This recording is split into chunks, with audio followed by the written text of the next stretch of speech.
we're back. We had some technical issues. It's all good though. So where we left off originally was when I was playing with some of the filters, especially when dealing with this image to get a more of a seamless look. Obviously there's still some areas where it doesn't look good. And we kind of accidentally didn't film this part, but that's okay. You can definitely follow along if you want, or not. It's totally up to you. And we're going to put up stills too. Okay, so basically what I did was, because this still is not seamless, there's certain ways you can force it to make it look seamless. One of the ones is you actually blur it so that the blurs actually match each other. And that's kind of what I'm doing at this point. Because the train, that's not a train, because the double-decker bus, like in London's, are actually in motion and the girl is not, whereas the mid-ground point right here is in focus, I am going to blur, and I did blur it so that the focus generally revolves around the girl rather than the background. So what I did was actually go to filters after I made a duplicate of this girl layer only. I went to, oh boy, watch it not wanting to do it for me. Yeah. Which, this is an example of what it came out to be, so that the blur matches all of it together, but there is some nice seamlessness that pops up through it, and you can kind of see how I was going back and forth with it. Obviously now there are two lines right down here that are a little bit higher exposure, so you can definitely crop those out. That's because I was messing with the actual way of how I was doing the filter. However, the filter that I went and used was actually all the way down here. I used a tilt shift past filter, and then I used an iris blur. Those two I used together so that I could get it a little bit more centered, so that the blur would go vertical. Yeah, that's vertical. So the blur would go vertical out at the same direction that the girl is in, and then the tilt would actually circle more and focus more around her alone in certain aspects I was wanting, such as mainly her face and her hand. Because of that, though, it did change it a little bit, but it did make it look a little bit better. I did do the iris blur first, because I wanted to focus in a little bit more specific where I wanted to focus. Then I worried about the rest so that it would be more of a fallout kind of way. But after that, that's kind of about it. At this point, you can definitely take the image of the girl, image of the lightning, image of all that stuff, and you can take it and definitely group it together, which we will do. We're going to make a copy. So duplicate all these lovely little layers.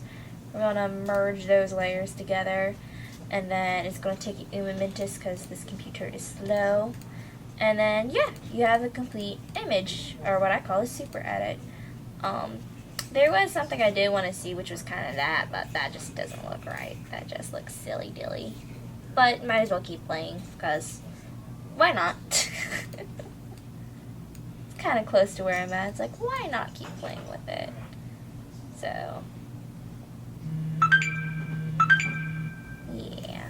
like, that makes it a little interesting, but it makes things a little too, you know, a little bit too much showing. So, definitely does pop back in that color, but do I want it? I'm thinking, nah. Yeah, I do kind of want it. So, my mind changes every so often, so.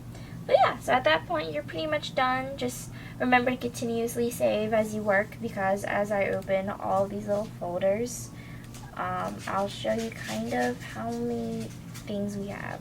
That's 1, 2, 3, 4, 5, 6, 7, 8, 9, 10, 11, 12, 13, 14, 15, 16, 17, 18, 19.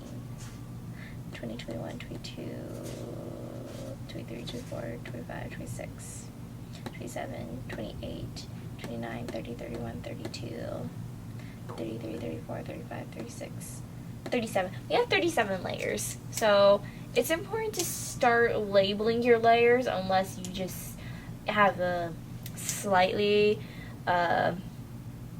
photographic memory, which I kind of do and kind of don't. If I stare at it long enough, I'm like, oh, I remember my steps. But naming your files definitely help, and grouping them and putting them in folders It definitely, you know, cleans up the clutter that you are creating when making these kind of big edits.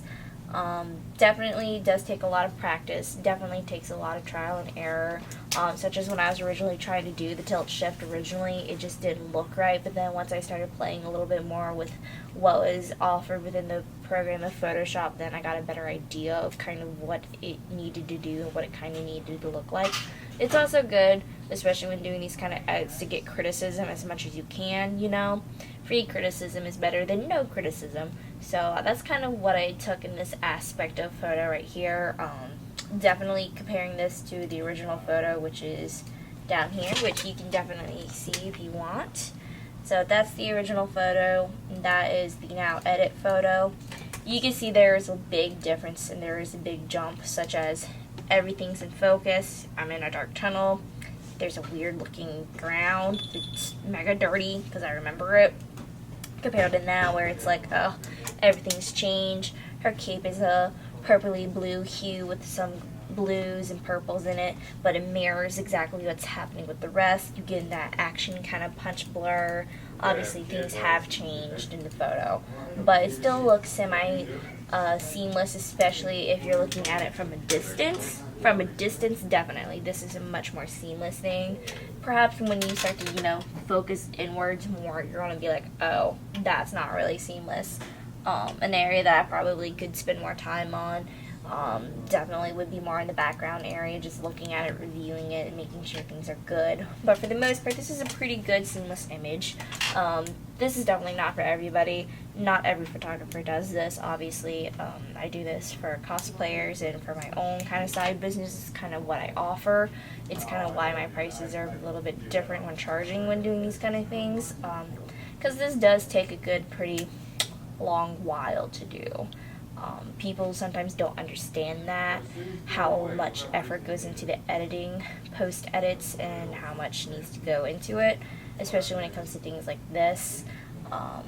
Doing edits though that are pretty simple, such as the first one that we did, which was, I believe it's this one, right? Yeah, watch it load really slow. I shouldn't have opened that, but yeah, compared to these kind of edits and compared to this kind of edit, there is definitely a major difference.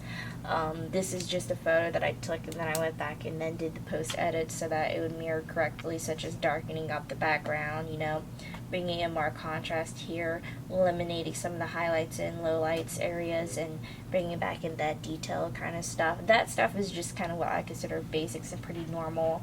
It's when it gets to things like more important details, such as, like, obviously the shoes is something that I have to always fix for my photos for this particular cosplayer costume, whereas this definitely took a whole heck of a long time. Obviously this takes me like maybe a night or an afternoon to actually do, whereas these I could bust out pretty fast. But yeah, that's kind of it. So that's kind of what I do, kind of a good introduction of, I guess, maybe photography, like a super edit image, or at least it's what I do. So, but yeah, that's it. I'm done. That's great. Cool. That's great. Don't turn anything off yet. Oh, okay.